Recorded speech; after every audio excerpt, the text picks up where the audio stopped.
নমস্কাৰ মই ৰুবি স্বাগত জনাইছো আপোনালোকক মোৰ চেনেললৈ আজিৰ ভিডিঅ'টোত মই আপোনালোকক এই পৰ্চুলাকা জোপা কেনেকৈ কাটিঙৰ পৰা লগাব আৰু ইয়াক কেনেকৈ জোপোহা কৰিব তাকে দেখাম ইয়াক 9 o'clock আৰু মছ ৰ'জ বুলিও জনা যায় ই গৰম দিনত ফুলা ফুল ঠাণ্ডাৰ দিনটো ইহঁতৰ ডৰমেন্সি পিৰিয়ড হয় আৰু অলপ গৰম হোৱাৰ লগে লগে এই গছজোপা তেনেকৈ নতুন আগ ওলায় কিন্তু বুঢ়া গছবিলাক ইমান বেছি জোপোহা হৈ নপৰে বাবে ফুল কম হয় সেই ইয়াক আকৌ নতুনকৈ কাটিঙৰ পৰা ৰুলে ভাল ইয়াৰ বাবে মাটিৰ লগত শুকান গোবৰ নাইবা ভাৰ্মি কম্পোষ্ট মিলাই ল'ব আৰু 1 চামুচ ফাংগিসাইড দিব যিকোনো ফাংগিসাইড দিব পাৰে ফাংগিসাইড ব্যৱহাৰ কৰিলে গছৰ পুলিবিলাক পচি মৰি নাযায় এতিয়া টাবৰ মাটিখিনি এনেকৈ ভালকৈ তিয়াই ল'ব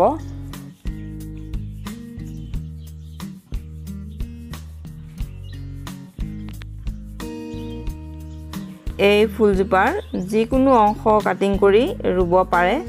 কিন্তু আগবোৰ ৰুলে বেছি ভাল হয় যিবোৰ আগ আমি এতিয়া চিঙি দিম তাৰ প্ৰতিটো পাতৰ গুৰিতে আকৌ নতুন পোখা আহিব আৰু এনেকুৱা আগবিলাক সোনকালে ডাঙৰো হয় বেলেগত ৰুলে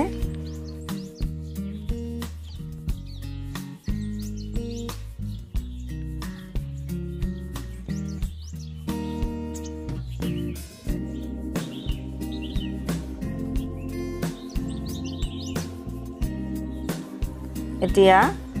ইয়াৰ তলৰ পাতবিলাক অতৰাই ল'ব আৰু মাটিত গুজি গুজি ৰুই যাওক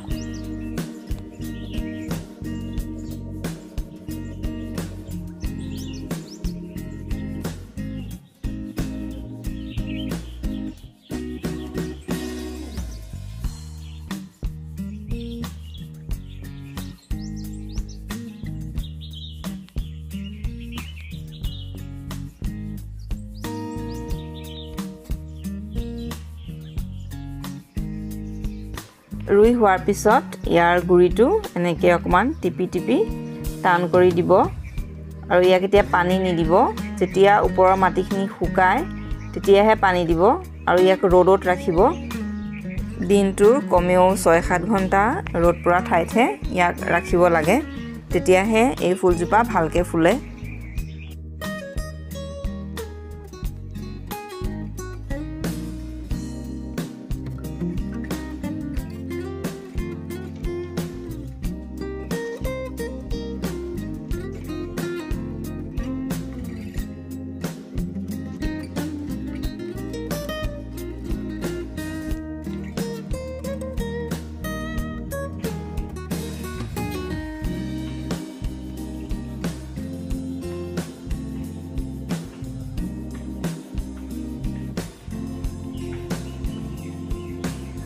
এতিয়া যিবোৰ আগ বেছি দীঘল হৈ গৈছে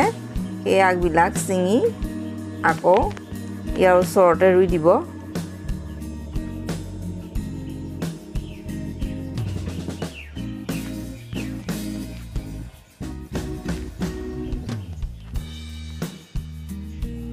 এনেকৈ আগবোৰ চিঙি থাকিলে প্ৰতিটো পাতৰ তলতে আকৌ নতুন পোখা আহিব আৰু গছজোপা একদম জোপোহা হৈ যাব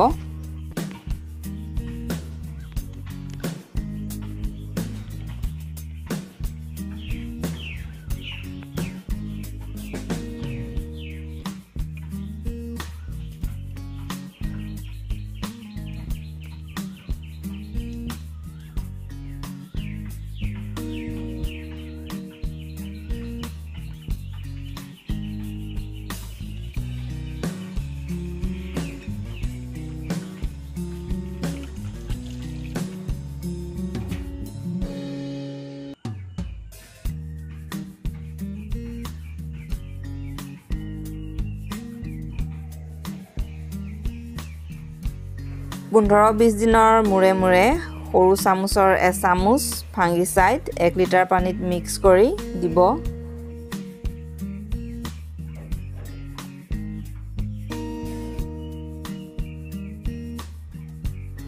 আৰু ইয়াক সদায় পানী নিদিব 2-3 দিনৰ মূৰে মূৰেহে পানী দিব লাগে